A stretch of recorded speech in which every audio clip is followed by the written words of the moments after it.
Assume that the readings at freezing on a batch of thermometers are normally distributed with a mean of 0 degrees Celsius and a standard deviation of 1 degree Celsius.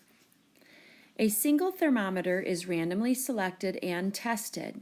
Find the probability of obtaining a reading less than negative 2.724. Now notice that they wrote this as the probability that Z is less than negative 2.724, as opposed to the probability that X is less than that value. The reason we can use Z is because of the fact that our mean and standard deviation are 0 and 1.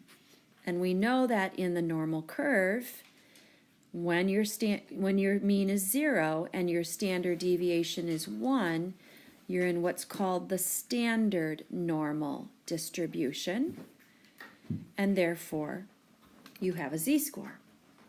So we do not want to use the table again.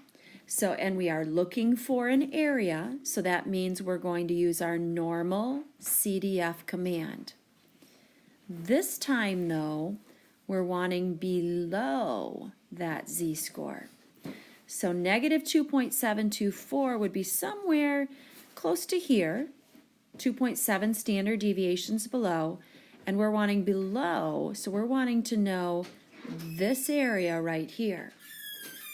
So when you're in a left tail, your lower boundary is negative infinity, or negative 1e99, and your upper boundary is the z-score.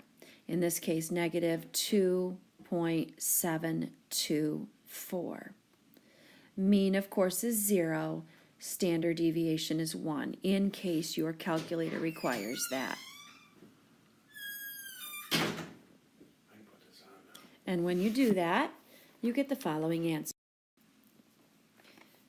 0.0032. And just a reminder, the place where we go to get this negative infinity, we would type -1 first, and then we would go to second comma to get our times 10, and then we would go and type 99.